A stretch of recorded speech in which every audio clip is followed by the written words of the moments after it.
ഞാനിവിടെ വന്നത് നമ്മുടെ കുട്ടി അമ്മു സജീവിൻ്റെ മാതാപിതാക്കളെ കാണാൻ വേണ്ടിയിട്ടാണ്. യൂണിവേഴ്സിറ്റിയെ സംബന്ധിച്ചിടത്തോളം അതീവ ദുഃഖകരമായ ഒരു കാര്യമാണ്. അവസാന വർഷം പഠിക്കുന്ന കുറച്ച് നാളുകൾക്ക് ശേഷം ഈ നാടിന് നേഴ്സായി ജോലി ചെയ്യേണ്ട കുട്ടി ഇന്ന് നമ്മുടെ കൂടെയില്ല. അത് എന്തുകൊണ്ടാണ് എന്ന് അറിഞ്ഞേ പറ്റൂ. മാതാപിതാക്കളുടെ അത്രയും താല്പര്യം യൂണിവേഴ്സിറ്റിക്കുമുണ്ട്. അതിനുവേണ്ടി യൂണിവേഴ്സിറ്റി ഒരു അന്വേഷണ കമ്മിറ്റിയെ നിയോഗിച്ചിട്ടുണ്ട്.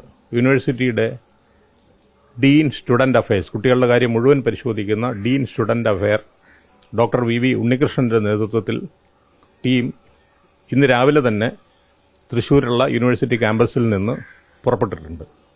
അദ്ദേഹത്തിൻ്റെ കൂടെ യൂണിവേഴ്സിറ്റിയുടെ നഴ്സിംഗ് ഡീൻ ഡോക്ടർ രാജി രഘുനാഥ്, അതുകൂടാതെ യൂണിവേഴ്സിറ്റിയുടെ academic council member doctor Harikumar SK, അതുപോലെ യൂണിവേഴ്സിറ്റിയുടെ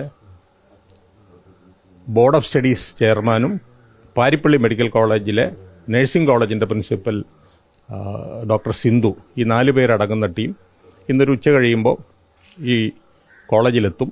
കോളേജിലെത്തിയിട്ട് അവിടെ ബന്ധപ്പെട്ട എല്ലാവരെയും കാണുകയും വിദ്യാർത്ഥികളടക്കം, അധ്യാപകരടക്കം, പ്രിൻസിപ്പലടക്കം അവിടുത്തെ സകല രേഖകളും പരിശോധിക്കുകയും ചെയ്യും. അന്വേഷണത്തിന് ശേഷം മാതാപിതാക്കൾ ഇന്ന് വൈകുന്നേരം അവർക്ക് സൗകര്യമുണ്ടെങ്കിൽ അവരെയും ഇന്ന് കാണും. അവരുടെ സൗകര്യമനുസരിച്ചിട്ട് ഇത് കണ്ടതിന് ശേഷം വിശദമായ മറ്റു കാര്യങ്ങളും കൂടെ പരിശോധിക്കും. ഈ കുട്ടിയുടെ മരണത്തിൻ്റെ പോസ്റ്റ്മോർട്ടം റിപ്പോർട്ടും മറ്റുമൊക്കെ പരിശോധിക്കും.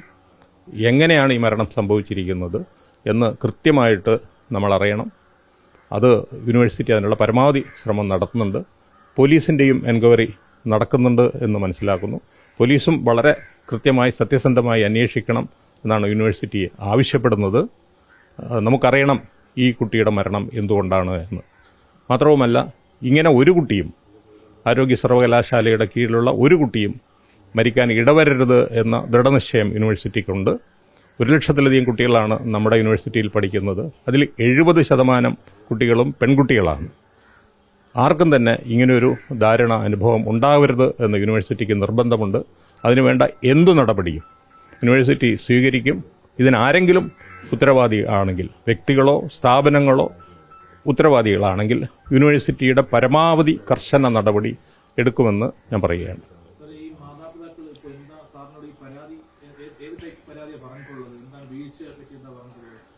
അല്ല, അവർ എന്നോട് പറഞ്ഞ കാര്യങ്ങൾ ഞാൻ പൊതുവേദിയിൽ പറയാൻ ഉദ്ദേശിക്കുന്നില്ല. അത് അന്വേഷണ കമ്മിറ്റിയോട് അവർ പറയും, അവർ പോലീസിനോട് പറയും. അദ്ദേഹം എന്നോട് കമ്മ്യൂണിക്കേറ്റ് ചെയ്ത് വ്യക്തിപരമായ കമ്മ്യൂണിക്കേഷൻ ഞാൻ അന്വേഷണ കമ്മിറ്റിയെയും അറിയിക്കും. ആവശ്യപ്പെടുകയാണെങ്കിൽ പോലീസിനെ അറിയിക്കും.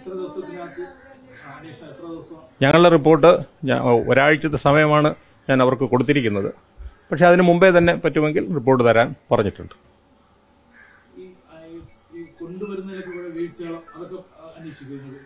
അതാ ഞാൻ പറയാം, ഇതുമായിട്ട് ബന്ധപ്പെട്ട എല്ലാ കാര്യങ്ങളും മനസ്സിലായില്ലേ. ഈ കുട്ടിയുടെ എക്സ്റേ ഞാൻ പരിശോധിച്ചു. ഞാൻ റേഡിയോളജി പ്രൊഫസറാണ്. അപ്പോൾ അതടക്കമുള്ള അതിൽ നിന്ന് എനിക്ക് കിട്ടിയ വിവരവും ഞാൻ ഈ അന്വേഷണ കമ്മിറ്റിയെ അറിയിക്കുന്നുണ്ട്. അപ്പോൾ കുട്ടിയുടെ പരിക്കിൻ്റെ സ്വഭാവത്തെക്കുറിച്ചുള്ള ഒരു ധാരണ എനിക്കുണ്ട്.